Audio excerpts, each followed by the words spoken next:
Here's our problem. We observe that in the equation, only one variable is squared, while the other is linear. This, by definition, identifies the geometric locus as a parabole.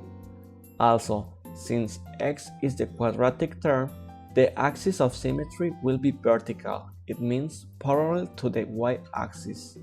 Therefore, the parabole can open either upward or downward. Now we work with our equation to convert it to the standard form. We isolate the terms with x, then complete the square by adding a square of the half of the linear coefficient, in this case 11/2 squared, to both the left and right sides of the equation. The left side is now a binomial squared. On the right side, we perform the addition, converting the -15 into a fraction. Now we factorize the coefficient of y, but not before multiplying out 61/4 by 6/6 in order to factorize the 6. Having done that, now we have the equation of our parabole in the standard form. In this case, we can easily obtain the values of h and k, which are the coordinates of our vertex. In this case, -11/2, -61/24. Furthermore, since 4p equals 6, we can determine that p equals 3/2.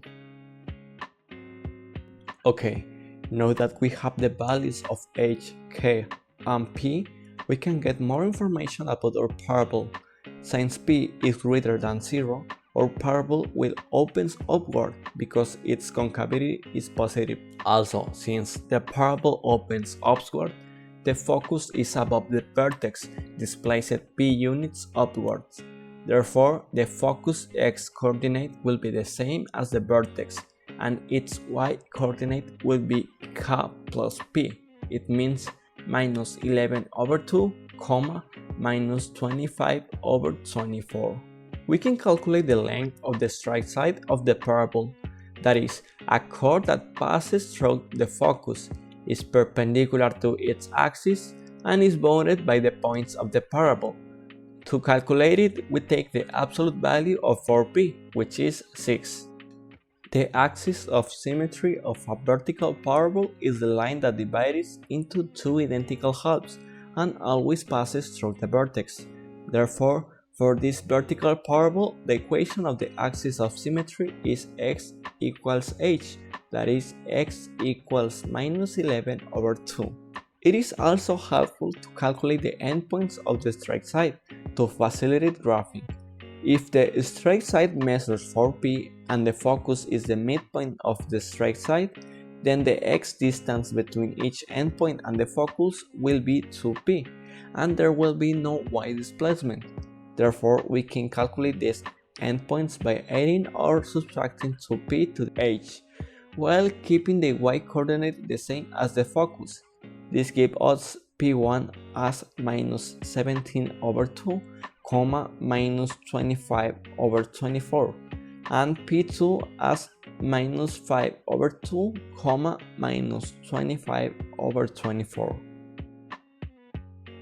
Then we have the directrix, which is a straight line perpendicular to the axis of symmetry of the parabole, and is located on the opposite side from the focus, at the same distance as the vertex of the focus, that is, p units down. So, the equation of the directrix will be y equals k minus p. It means -61/24 -3/2, and we obtain -97/24. By graphing the given equation using the GeoGebra software, we confirm that the geometric locus is a parabole that opens upwards. The coordinates of the points obtained are consistent with the graph. Furthermore, as can be seen, the distance between the focus and the endpoints of the straight side is equal to 3, in other words, 2p. Also, the distance between the focus and the vertex is the same as the distance between the vertex and the directrix. It means p.